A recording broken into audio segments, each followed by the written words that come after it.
Paul joins us from Paris. Premier, sort of give us some initial impressions. Are you sensing that there will be something substantive out of this conference? You know, it's hard to get a sense for that now. Obviously, groups of countries are coming together. Witness the announcement today. Canada was a part of it.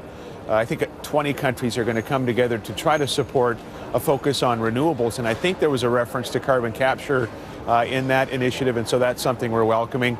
The UN put out a document just before the conference highlighting what a number of countries are doing, and Canada was mentioned.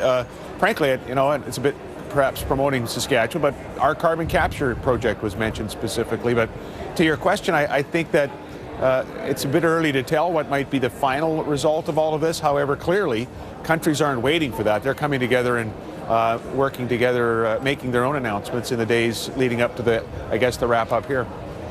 So, Premier, carbon sequestration, though, has been a huge part of Saskatchewan's plan for climate change. But it sounds like you're going to have to go beyond that and deal with renewable energies. Are you going to be able to do that without having a negative impact on the economy of Saskatchewan? Well, we are, Don, we are going to move forward with our electrical utility in terms of a goal to have all of the electricity generated in the province be 50% renewable by 2030. We're going to do utility scale solar, more wind, and some larger geothermal. And we're also going to continue to lead in carbon capture as well. In addition to that, we have a greenhouse gas legislative framework passed where we could impose a levy on high emitters. We haven't done that yet, pending oil and gas regs from the feds. I mean, the short answer is we better find a way to do that, because what I'm really not interested in, and what folks in Saskatchewan are not interested in, is completely forgetting about the economy. We have tens of thousands of layoffs now in the energy sector. That sector's under considerable stress, as you'll know, Don. They're not asking for a bailout. Premiers of those provinces are not asking for a bailout. I think we'd like two things. One, whatever environmental policies are coming, that they might do no net harm, no additional harm to that sector other than $40 oil, I would argue. And secondly, that we could sell some product. We could have a pipeline approved in the country. And I think that might help, at least with respect to the energy sector. 90 days from now, you'll have another Premier's meeting with the Prime Minister. Do you think you can find a way that will not adversely affect Saskatchewan? I mean, maybe you can use a pipeline as a bargaining chip to sign on to something. Well, I don't know about the pipeline, but I think that's an interesting question. If indeed the old Harper targets of the former government are the floor, as the current government's saying, that means they're still in play, and we were working to meet those numbers. I think what we would say, Don, to the federal government and all of our partners is, you know, we've made a $1.2 billion investment in mitigating CO2 out of coal, and in a world where there are 1,000 coal plants on the books right now, countries, emerging economies building coal plants, we've contributed, we think, in part to the beginnings of a solution for that energy. We'd like to see some credit for that in whatever new environmental regimes might be coming forward. So are you worried that Rachel Notley of Alberta's climate change plan, that Saskatchewan, by comparison, will inherit the dirty province aura? Or is there a way to work in a single target with what she's talking about that puts the two provinces in sync with each other?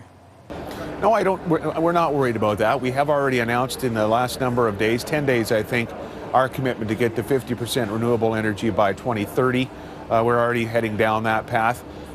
No one has invested more per capita in terms of a public investment in carbon mitigation, as I've just said, than the people of Saskatchewan on this coal front. Let's remember, Canada's responsible for about 2.5% of the world emissions, and yet there are 1,000 coal plants on the books. So if we're serious about this issue as Canadians, we need to be focused on technology in those economies, and there Saskatchewan has much to contribute. We've given, you know, the country is now considered a leader in carbon capture. The UN has said as much in the last few days leading up to this conference.